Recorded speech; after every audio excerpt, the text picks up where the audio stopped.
All right, welcome back to The Explainer. And today I want you to just forget everything you think you know about London crime sagas, because we're going to be dissecting a show that's way less about what's happening on the streets and a whole lot more about the fractures happening inside the human soul. And honestly, this quote it nails it.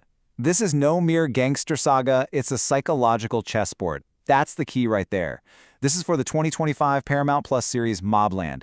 And trust me, the real action, it's not in the gunfights. It's in the quiet, brutal psychological warfare playing out behind every single character's eyes. Yeah, that's exactly it. The whole gritty London underworld, that's just the backdrop. The show's using it to explore something so much deeper. We're talking about the corrosion of loyalty, the very architecture of power. You're not just watching a turf war for the city, you're watching a battle for the soul, where every single alliance is made of glass, and every relationship, well, that's a potential weapon. Okay, so let's set up this psychological chessboard. We need to meet the players in this really intricate game, because you got to understand the foundation to see the whole messy picture. So the show itself is called MobLand. Came out in 2025.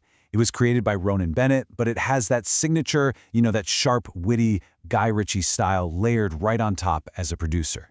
And it just drops us right into these rain-slicked, shadow-filled streets of modern-day London, a city just teeming with moral ambiguity. The premise? Yeah, it sounds classic. A feud between two powerful crime families. But believe me, the way they execute it is anything but typical. Now, this whole sprawling conflict, it could get messy. But it's all anchored by one central, incredibly compelling character. He's kind of our guide through this whole moral maze. And at the dead center of it all is Harry D'Souza, played by none other than Tom Hardy. And Harry is the archetypal fixer. He is the guy who mends empires for other people. He stitches up the wounds of this powerful crime dynasty, all while his own mind, his own psyche, is just completely fracturing under the pressure. So you've got these two major forces at war. On one side, you have the Harrigan dynasty, the old guard. This is Conrad, played by Pierce Brosnan, and Maeve, by the amazing Helen Mirren.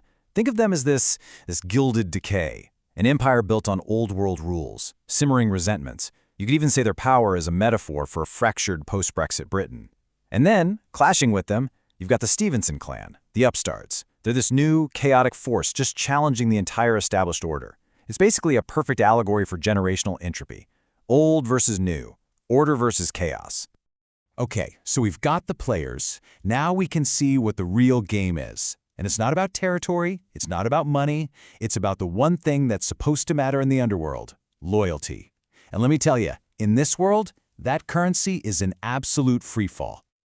The show is just relentless with its themes. It's constantly asking you, what is loyalty really worth when survival's on the line?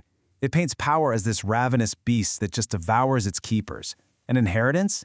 The sins of the fathers become the shackles of the sons. Betrayals everywhere. And you're left wondering, is redemption even on the table for these people? All right, let's peel back another layer, because this is where MobLand truly shines when it gets inside the criminal mind. It's not just about what these characters do. It's all about the why. Let's start with Harry, our main guy. He's the classic wounded healer. He's the quintessential fixer who can stitch up wounds for everybody else, but he's bleeding out himself unseen. He's haunted by this profound abandonment wound, and it manifests in these sudden, brutal bursts of violence. Then you've got Conrad Harrigan, the patriarch, the tyrannical king. He's this debonair devil played by Pierce Brosnan, and his swagger, his velvet menace. It's all just a mask for this deep, narcissistic fragility. He's terrified of losing his grip.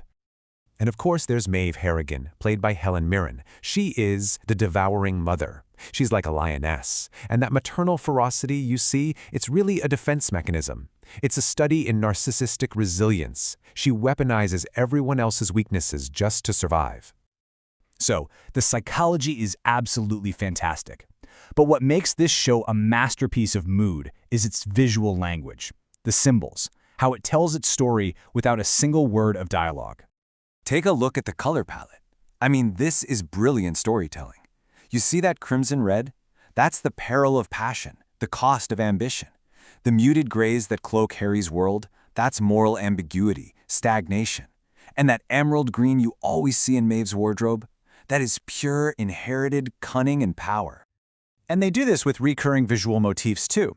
You'll constantly see these rain-lash windows, symbolizing how you can never really trust what you're seeing. Then there's the cigarette smoke, which is just a perfect metaphor for these fleeting alliances and promises that just disappear. And my favorite, the Fixer's Ledger. It's an allegory for his own soul's ledger, and every single entry is another moral debt.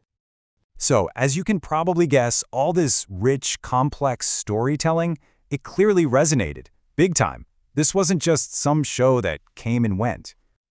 I mean, look at the numbers. The audience reception was great. We're talking 78% approval on TMDb, 70% on Film Affinity, so it's really no surprise that it got renewed back in June 2025. That blend of grit and intellect absolutely found its mark. So, in the end, MobLand is so much more than just another crime drama. It's really a mirror to our own times, and it leaves us wrestling with this really powerful question, one that sticks with you long after the credits roll. In an age of unraveling bonds, what is loyalty really worth?